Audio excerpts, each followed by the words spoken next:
বিসমিল্লাহির রহমানির রহিম। আলহামদুলিল্লাহ, সমস্ত প্রশংসা মহান আল্লাহ তাআলার জন্য, যিনি আমাদেরকে ঈমানের মতো মহান নেয়ামত দান করেছেন। দরুদ ও সালাম বর্ষিত হোক মানবতার মুক্তির দূত হজরত মুহাম্মদ সাল্লাল্লাহু আলাইহি ওয়াসাল্লামের প্রতি, তার পরিবারবর্গ, সাহাবায়ে কিরাম এবং কিয়ামত পর্যন্ত তার অনুসারীদের ওপর। প্রিয় শ্রোতা বন্ধুরা, আসসালামু আলাইকুম ওয়া রাহমাতুল্লাহি। আজকের আলোচনার বিষয় কুরবানির পশু নির্বাচনে ইসলাম কি বলে।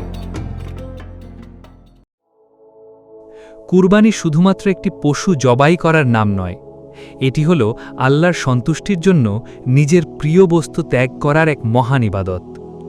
এই ইবাদতের মাধ্যমে একজন মুমিন বান্দা আল্লাহর প্রতি ভালোবাসা, আনুগত্য এবং তাকওয়ার প্রমাণ দেয়।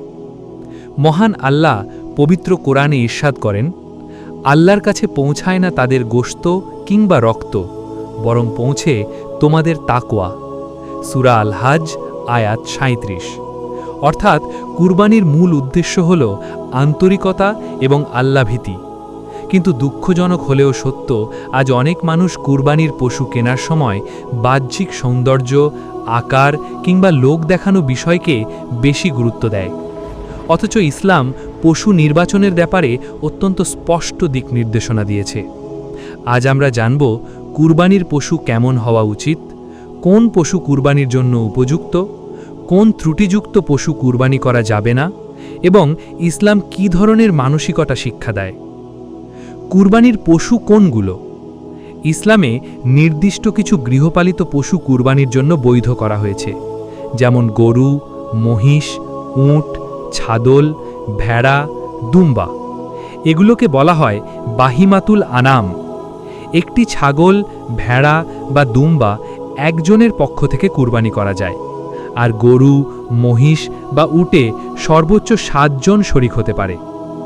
পশুর বয়স কেমন হবে? ইসলাম পশুর বয়সের ব্যাপারেও নির্দেশনা দিয়েছে।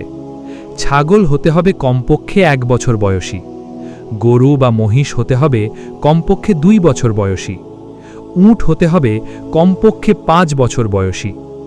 ভেড়া বা দুম্বা সাধারণত ১ বছর বয়সী হতে হবে, তবে যদি দেখতে মোটা তাজা হয় তাহলে ৬ মাস বয়সী দুম্বাও বৈধ হতে পারে। এখানে ইসলামের সৌন্দর্য হল আল্লাহ তাআলা এমন পশু চান যা পূর্ণাঙ্গ এবং উত্তম। কেমন পশু কুরবানির জন্য উত্তম? প্রিয় ভাই ও বোনেরা, রাসূলুল্লাহ হযরত মুহাম্মদ সাল্লাল্লাহু আলাইহি ওয়াসাল্লাম আমাদের সুন্দর, স্বাস্থ্যবান এবং ত্রুটিমুক্ত পশু কুরবানি করতে উৎসাহ দিয়েছেন। হাদিসে এসেছে, ৪ ধরনের পশু দ্বারা কুরবানি বৈধ নয়: স্পষ্ট কানা পশু, স্পষ্ট রোগাক্রান্ত পশু, খোড়া পশু এবং এমন দুর্বল পশু যার হাড়ে মজ্জা নেই। সুনানে আবু দাউদ। অর্থাৎ ইসলাম চায় না কেউ অসুস্থ, অক্ষম বা নিম্নমানের পশু আল্লাহর রাস্তায় দান করুক। তাই কুরবানির পশু কেনার সময় কিছু বিষয় অবশ্যই খেয়াল রাখতে হবে। ১. পশু সুস্থ হতে হবে। পশুর শরীরে বড় কোনো রোগ থাকা যাবে না।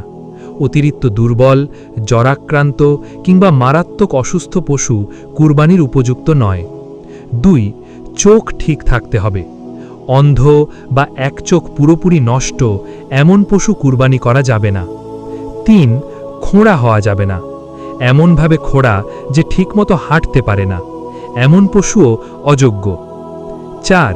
কান বা লেজ কাটা হওয়া যাবে না। যদি কান বা লেজের বড় অংশ কাটা থাকে তাহলে সেই পশু কুরবানির উপযুক্ত নয়। ৫. অত্যন্ত দুর্বল পশু নয়। যে পশুর শরীরে গোশত নেই, হাঁটতে কষ্ট হয়, এমন পশু কুরবানির ইসলামের সৌন্দর্যের পরিপন্থী। শুধু মোটা হলেই কি যথেষ্ট? আজকাল অনেকেই শুধু বড় বা মোটা পশু দেখেই খুশি হয়ে যান, কিন্তু ইসলামে শুধু আকার নয়, হালাল উপার্জনে লালন পালন এবং পশুর স্বাস্থ্যতা গুরুত্বপূর্ণ। অনেক সময় পশুকে কৃত্রিমভাবে মোটা করার জন্য ক্ষতিকর ইনজেকশন বা ওষুধ ব্যবহার করা হয়। এটি মানব স্বাস্থ্যের জন্যও ক্ষতিকর হতে পারে।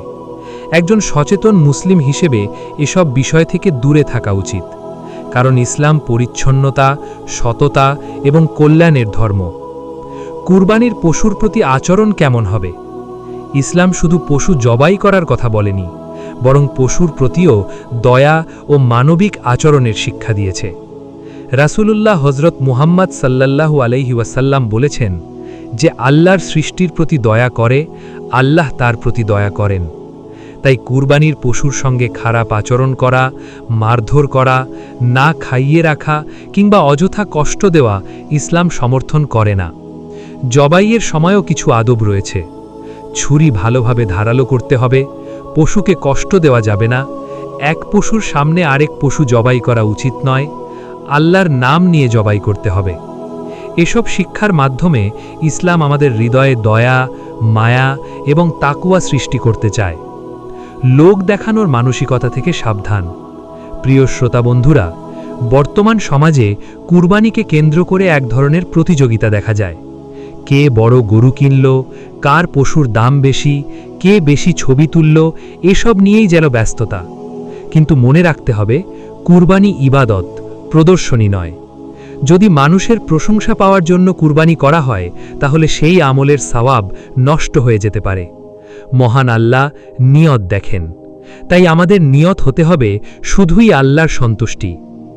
কুরবানির প্রকৃত শিক্ষা।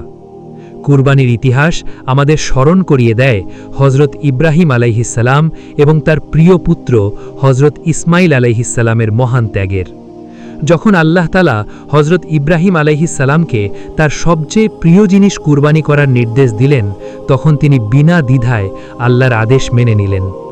এই ঘটনাই আমাদের শিক্ষা দেয়, আল্লাহর আদেশের সামনে সমর্পণ করতে হবে, নিজের ইচ্ছাকে আল্লাহর সন্তুষ্টির জন্য ত্যাগ করতে হবে, ঈমানের পরীক্ষায় সফল হওয়ার চেষ্টা করতে হবে।